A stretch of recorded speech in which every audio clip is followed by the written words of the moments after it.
حضرت حارث اشعری رضی اللہ تعالی عنہ فرماتے ہیں،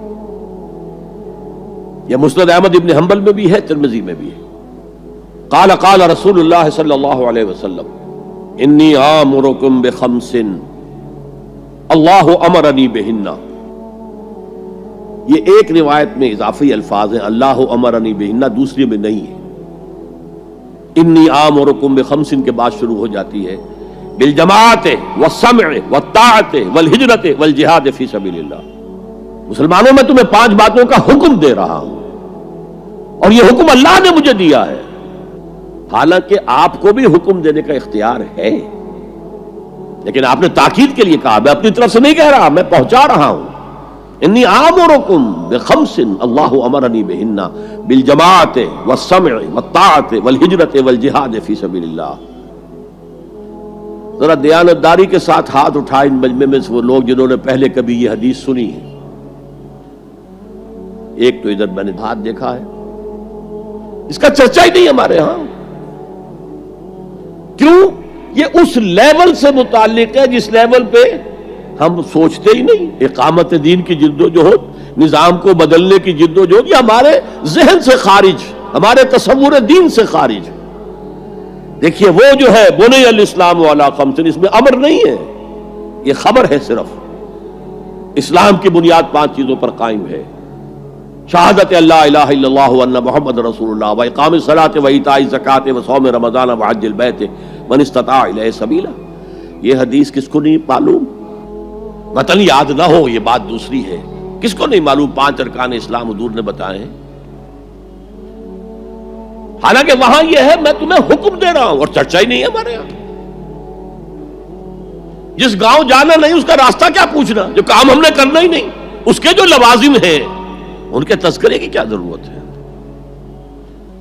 یہ ہے ہمارا اس وقت کا عام مسلمانوں کا تصور۔ زیادہ سے زیادہ یہ کہ دین کو پھیلاؤ، پہنچاؤ، کتابوں سے، رسالوں سے، ویڈیو سے، آڈیو سے، مواعظ سے، درس قرآن سے، ترجمہ قرآن سے، یا تو یہ کہ اپنی ذاتی نیکی کا تصور ہے، اور یا پھر اس سے اوپر صرف یہ دعوت و تبلیغ۔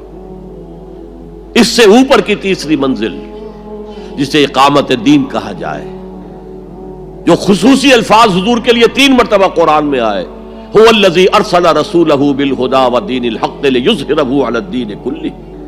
کسی اور نبی کے لیے 1 دفعہ بھی نہیں آئے، حضور کے لیے 3 دفعہ آئے،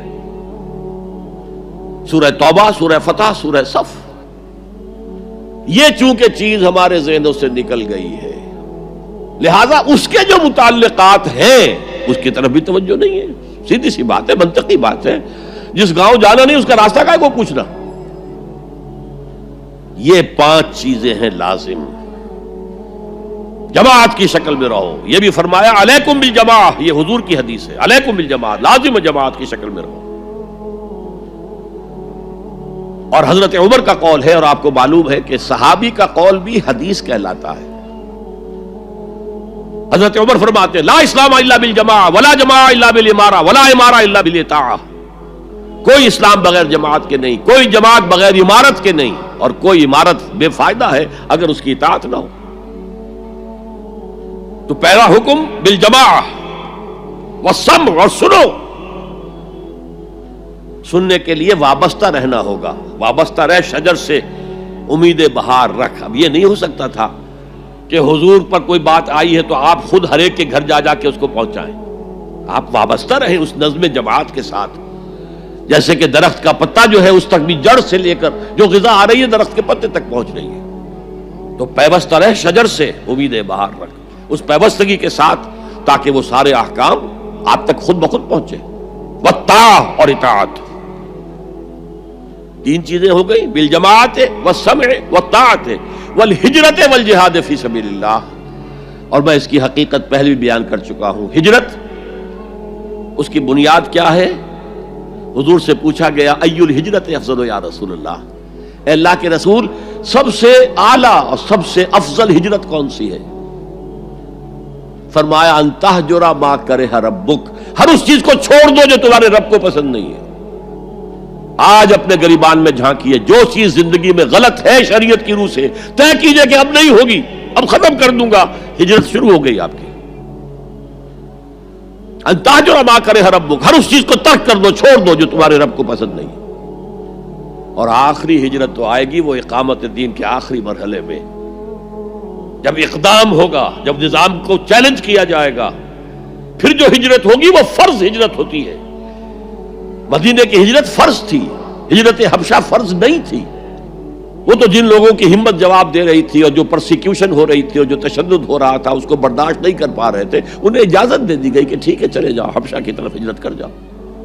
مدینے کی ہجرت فرض تھی، اگر کوئی ہجرت نہیں کر رہا، ما لکم من ولایتہم من شیء حتی یہاجروا، تو اے مسلمانوں تمہارا ان سے کوئی تعلق نہیں ہے جب تک کہ وہ ہجرت نہ کرے۔